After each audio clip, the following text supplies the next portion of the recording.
Good morning students. स्वागत है आप सबका BA part first political science की आपकी अपनी क्लास में। और मैं हूं सूर्य प्रकाश शर्मा। आज हम पढ़ेंगे व्यवहारवाद। आज का हमारा टॉपिक है।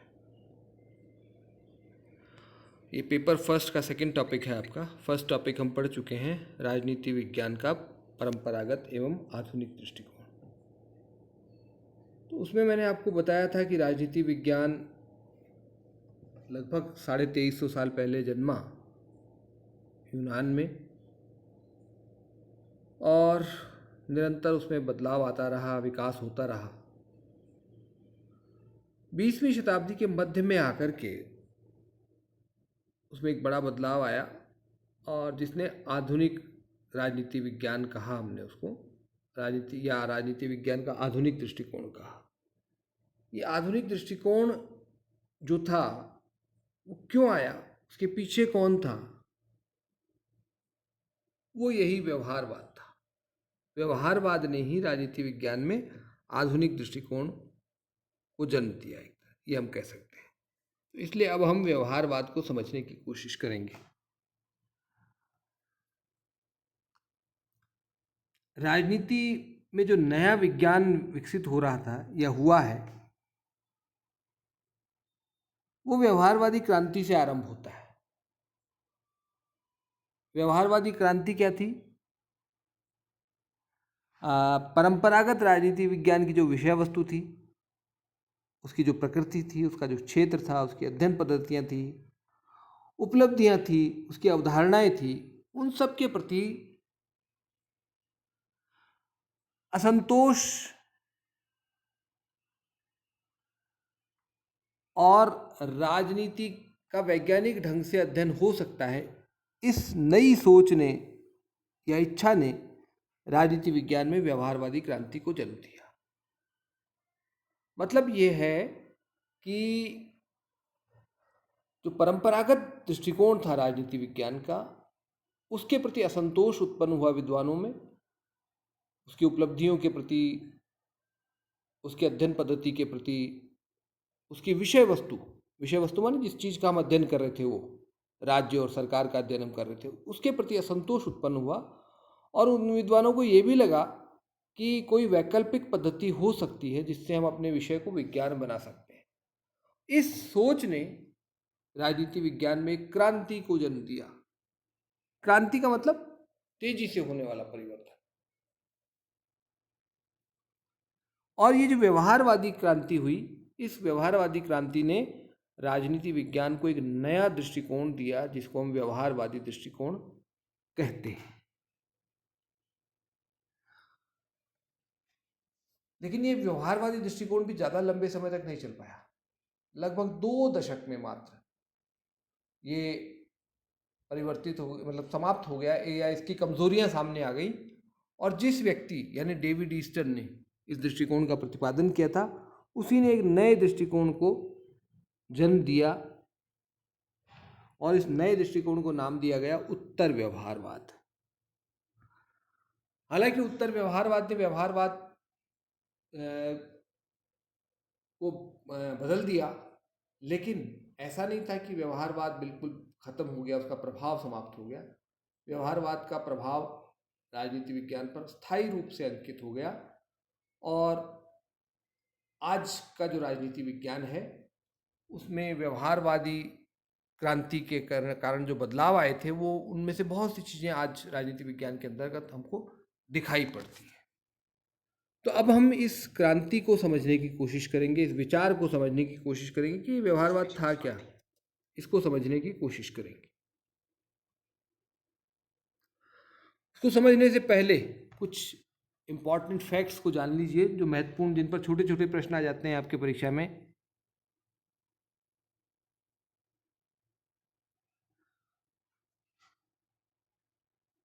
देखिए, सबसे पहली बात तो मैं ये कह रहा हूँ कि ये जो बदलाव आया था राजनीति विज्ञान में, मैं आपसे बताया कि दूसरे विश्व युद्ध के बाद आया, यानी 1945 में दूसरा विश्व युद्ध समाप्त हुआ, और उसके कुछ समय बाद जो है राजनीति विज्ञान में व्यवहारवाद का जन्म होता है। क्रांति के रूप में, लेकिन इसके लक्षण पहले से दिखने लगे थे। जैसे मैंने पिछले चैप्टर में भी हमने देखा था, आर्थर एफ बेंटले को याद करिए आप, द प्रोसेस ऑफ गवर्नमेंट, और Graham Wallas, human nature in politics. इन दोनों विचारकों ने में हमको जो है व्यवहारवादी दृष्टिकोण के बीज सूत्र दिखाई पड़ते हैं। हालांकि उनको हम पूरी तरह व्यवहारवादी नहीं कह सकते, लेकिन व्यवहारवाद की कतिपय विशेषताएं उनके अध्ययन में दिखाई पड़ती हैं।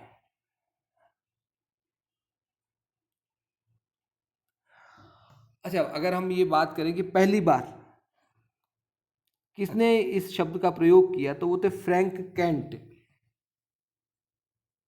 उनकी पुस्तक थी पॉलिटिकल बिहेवियर। उसमें उन्होंने इस शब्द का पहली बार शब्द का प्रयोग, राजनीतिक व्यवहार शब्द का इन्होंने पहली बार प्रयोग किया।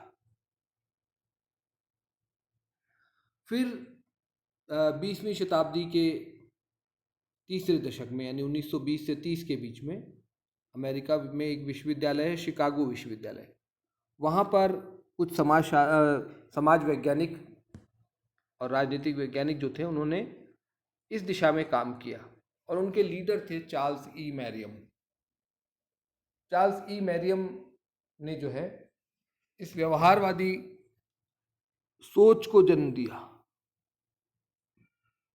उनकी एक किताब थी the new aspects of politics, राजनीति के नए आयाम।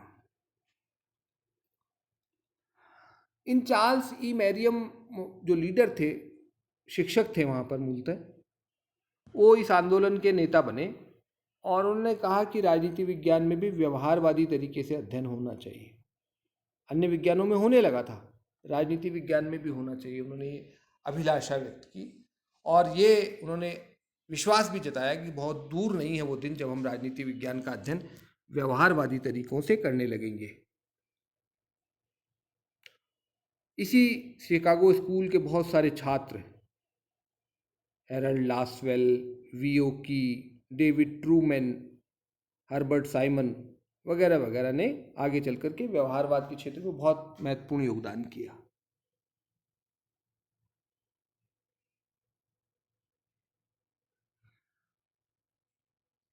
दूसरे विश्व युद्ध के बाद डेविड ईस्टन ने राजनीति विज्ञान में व्यवहारवाद का सूत्रपात किया, शुरुआत की।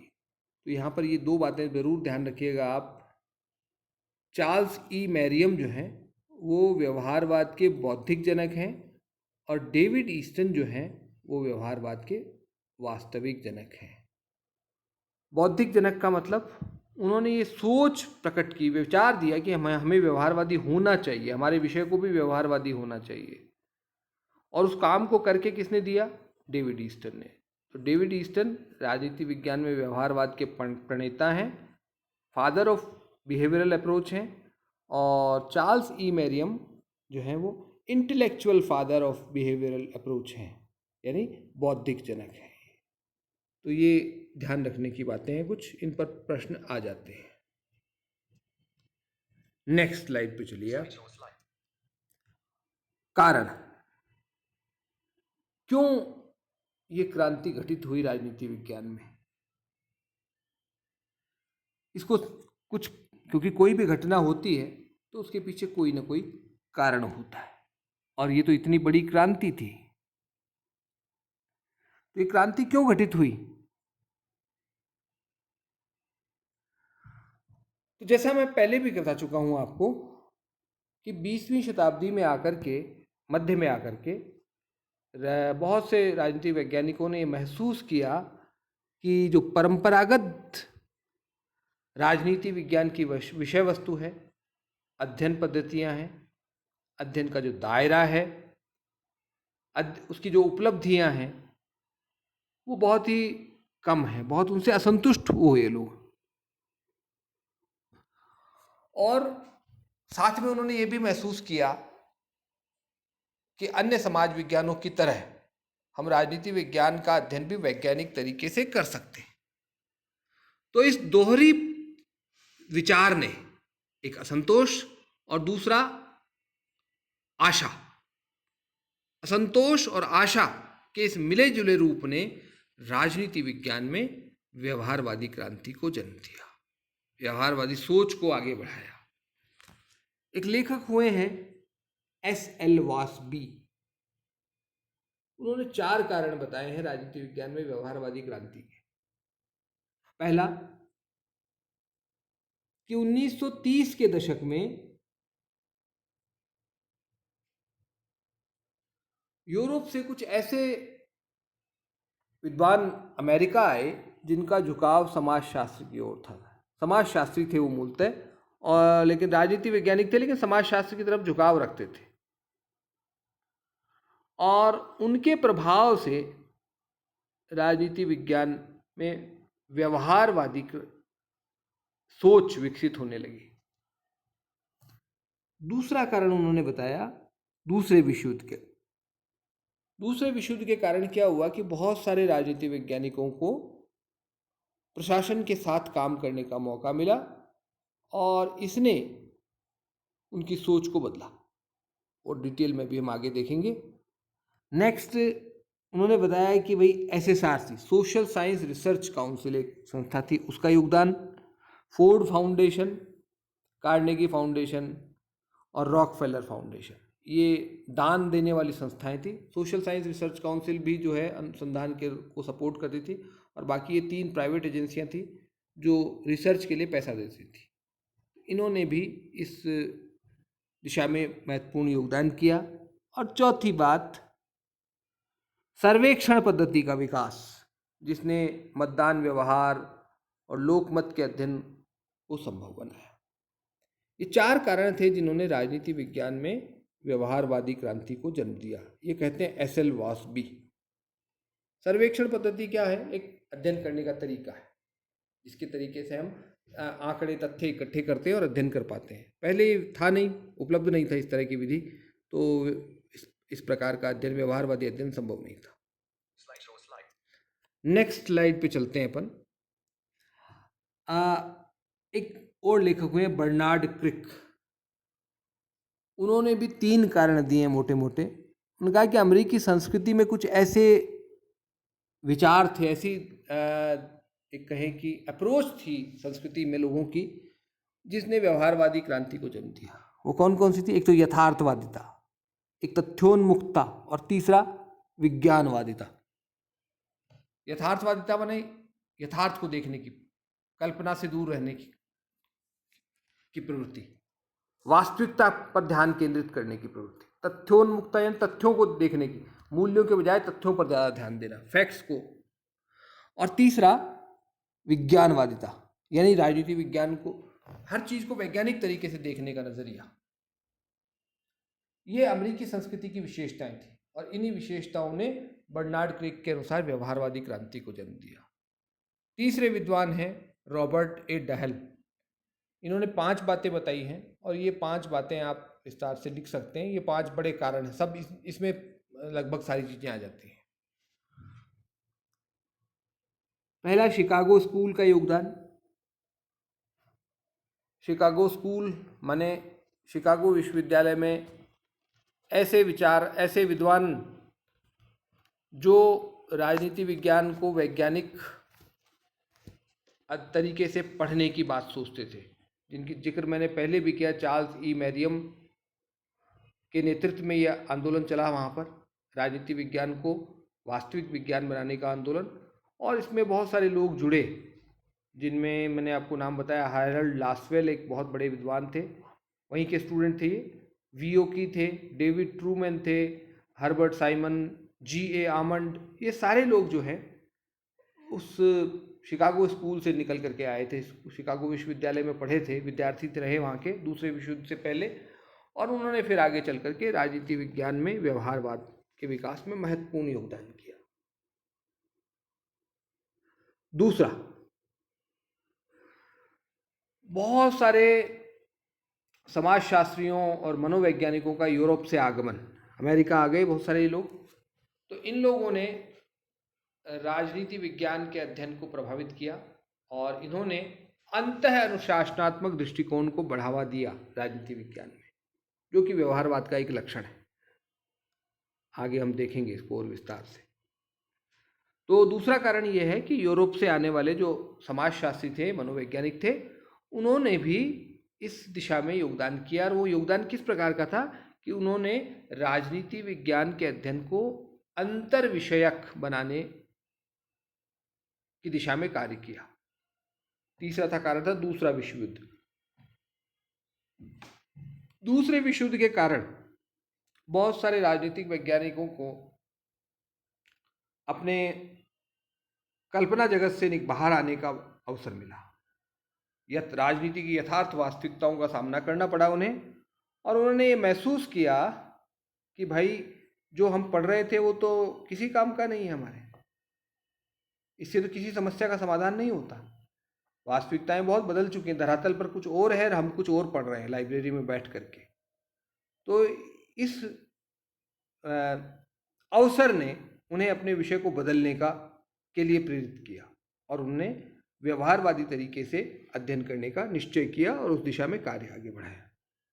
चौथा कारण समाज विज्ञान अनुसंधान परिषद का योगदान था, SSRC जिसको हमने पहले कहा था, सोशल साइंस रिसर्च काउंसिल। इसने भी जो है व्यवहारवादी शोध को बढ़ावा दिया। और पांचवा, विभिन्न अमेरिकी दानदाता संस्थाएं जिनका जिक्र मैंने किया था अभी, Ford foundation, Rockefeller foundation, Carnegie foundation, इन सब संस्थाओं ने व्यवहारवादी अध्ययन के लिए पैसा उपलब्ध कराया। तो ये कुछ प्रमुख कारण रहे राजनीति विज्ञान में व्यवहारवादी क्रांति के घटित होने के पीछे। तो ये हमने देखा किन किन कारणों से, किन किन परिस्थितियों ने राजनीति विज्ञान में व्यवहारवादी क्रांति को जन्म दिया, और जिसने आगे चल करके राजनीति विज्ञान को विज्ञान बनाने की दिशा में कार्य किया। आज हम इतना ही रखते हैं इस टॉपिक को।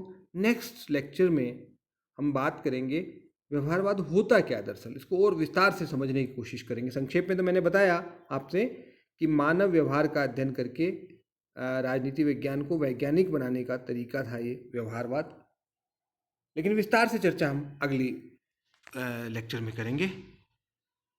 Thank you.